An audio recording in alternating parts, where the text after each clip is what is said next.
Meresahkan sekali sih sebenarnya. Awalnya saya baru bangun tidur, saya cek TikTok saya sama Instagram saya, dan banyak banget komen yang tidak senonoh.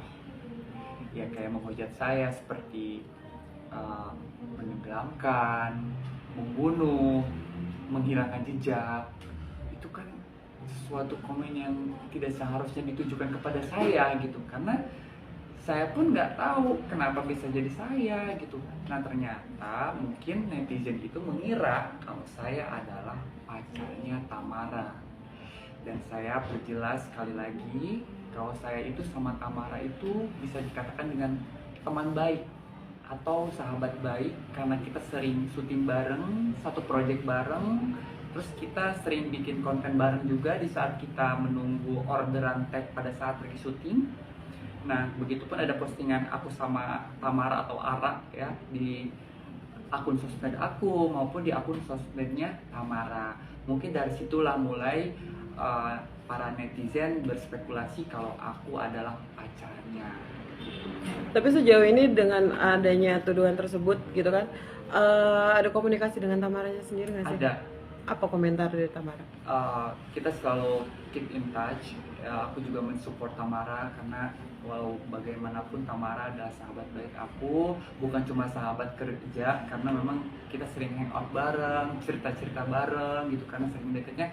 Aku juga empati banget sama dia gitu. Maksudnya aku bisa merasakan kehilangan seseorang yang gak bisa ketemu lagi di dunia gitu loh. Aku bisa memposisikan itu. Dan kata Tamara, ya udah kak, maaf ya kak, gara-gara aku kakak jadi ke bawah-bawah, kakak nggak usah baca balas-balas komennya deh gitu. Tapi ya deh nggak apa-apa. Awalnya saya biasa aja, santai aja, tapi kok kesini makin makin panas gitu, makin pedes-pedes ya, dengan kata-kata yang kasar yang tidak sepantasnya diberikan kepada saya, karena saya tidak ada hubungan apapun gitu. Karena pada saat terjadi di apa di kolam renang, saya nggak ada di TKP, saya nggak ikut berenang, dan saya itu lagi berada di Jagakarsa. Saya mendapatkan kabar dari kru yang, karena waktu itu Tamara lagi syuting, dari krunya, Marco kamu di mana? Aku lagi di Jagakarsa, baru beres acting school Huma. Kenapa? Ya ini putranya Tamara meninggal. Saya aja kaget, saya langsung tanpa basa-basi langsung datang ke rumahnya Tamara untuk menengok Tamara, melayat. Dan di situ ya aku datang, aku ngajiin Dante, dan aku di situ pun juga shock gitu, kenapa kok bisa gitu. Padahal anak selucu Dante, walaupun aku belum pernah ketemu sama Dante, kok bisa, padahal dia tuh jago renang gitu. Aku juga masih mempertanyakan kok bisa gitu. Tapi kembali lagi kepada sang pencipta, kalau udah takdir mau gimana pun juga nggak bisa dilawan, bener nggak sih? Tapi sempat ngobrol nggak sih sama Kak Ara, mungkin kenapa Ara kok bisa akhirnya gitu? Ara sempet bilang, Dante tolong tunggu mama dulu, jangan dulu nyebur. Ya mungkin sekarang kita bisa berpikir lah, namanya juga anak kecil, umur 6 tahun, ngelihat kolam renang pasti pengen bawaannya nyebur gitu. Dan setahu aku dan aku dengar, sebelum nyebur, sebelum berenang pun Dante itu memang sudah muntah-muntah katanya gitu. Mungkin bisa jadi, kalau menurut aku pribadi, ya pada saat lagi berenang dia pingsan atau napas atau kram, bisa jadi itu sih menurut aku. Tapi tidak ada klarifikasi dari Kak Ara mungkin kenapanya? Karena sebelumnya Dante nggak ada masalah apa-apa, cuma katanya sebelum berenang memang Dante muntah-muntah dulu. Terus memang ada juga katanya dia selalu gambar-gambar anak-anak Palestina, bendera Palestina itu, karena mungkin bentuk empati dia, karena mungkin Dante itu kan orangnya kan ceria ya. Walaupun aku belum pernah ketemu, tapi aku selalu lihat postingan Ara gitu ya, jadi aku tahu itu anak tuh aktif banget gitu. Oke Kak, mungkin mengetahui nggak sih atau mungkin mau mengkonfirmasi nggak sih ke Kak Ara sendiri bahwa memang benarkah Dante di kolam renang tersebut bersama kekasihnya Ara atau bagaimana? Kalau untuk soal itu memang seperti Ara bilang di liputan sebelum-sebelumnya, dia bersama orang yang istilahnya orang kepercayaannya Ara gitu ya. Berarti kan kalau orang kepercayaan Ara berarti kan bukan orang sembarangan, berarti kan orang yang deket sama Ara gitu, tapi aku nggak tahu itu siapa.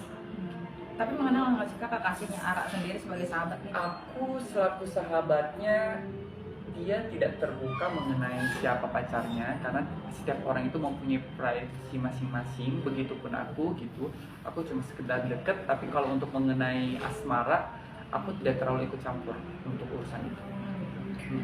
Kak, mungkin ada langkah hukum atau selanjutnya nggak sih terkait tuduhan-tuduhan yang Hujatan-hujatan hujatan ini dari yang orang media anak. sosial gitu?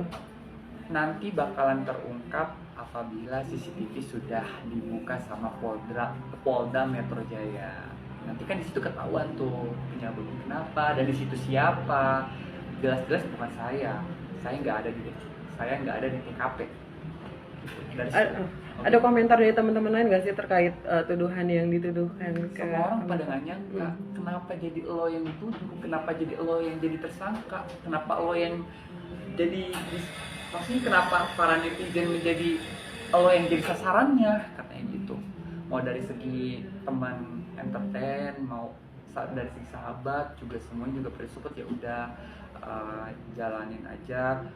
Sempet sih aku ngerasa keganggu psikis aku karena bangun tidur baca komen-komen yang nggak enak itu kan bikin mood rusak ya gitu ya. Sempet ngeganggu juga sih sama psikis aku gitu. Ya down lah, walaupun tadinya ya udah kak nggak usah dihiraukan ya, nggak usah dianggap, nggak usah dibales juga gitu, tapi lama-lama jadi gemoy juga gitu loh, jadi gemes juga. Kenapa bisa jadi sampai seramai ini dan mengira aku itu adalah pacarnya atau menenggelamkannya gitu, menghilangkan jejak, terus memanipulasi, terus segala macam. Aduh, netizen. Padahal saya sampai bikin klarifikasi di akun Instagram saya, kalau netizennya maha pintar, mungkin di situ kan sudah tahu kalau saya itu adalah sahabatnya dan saya tidak berenang bersama almarhum. Dari situ saja kan harusnya jelas, bener gak sih? Kenapa harus masih menyerang? Sampai sekarang saja saya sampai benar-benar geleng-geleng kepala, kenapa saya masih diserang gitu. Mau di DM, mau di TikTok, mau di komentar. Ini kan tadi kan kakak bilang mulai sempat stres juga dengan menghadapi netizen seperti ini ya kak ya. Dengan memposting juga kan ini mengklarifikasi kak. Mungkin setelah mengklarifikasi ini kalau masih ada hujatan, apakah kakak akan mengultimatum lebih lanjut lagi atau bagaimana mungkin untuk netizen yang menuduh?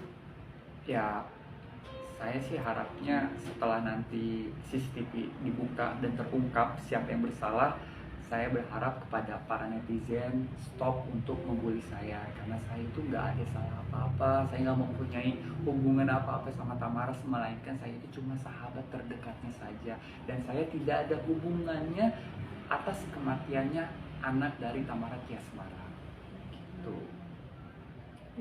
Mungkin dukungan buat Hara sendiri seperti apa sebagai seorang sahabat? Adek, aku bisa ngerasain apa yang kamu rasain. Ya Kak Marco, doain kamu bisa lapang dada, bisa menerima. Dante sekarang udah tenang di alam sana, udah bisa ceria, main sepuasnya. Kamu harus lebih menerima lagi. Insya Allah Dante harus nurut lima, karena Dante anak yang pintar, anak yang cerdas, anak yang soleh. Dan kakak tahu kamu sayang banget sama Dante, dan Dante pun sayang banget sama kamu. Jadi kamu harus bisa menerima dengan ikhlas. Itu support dari saya. Oke,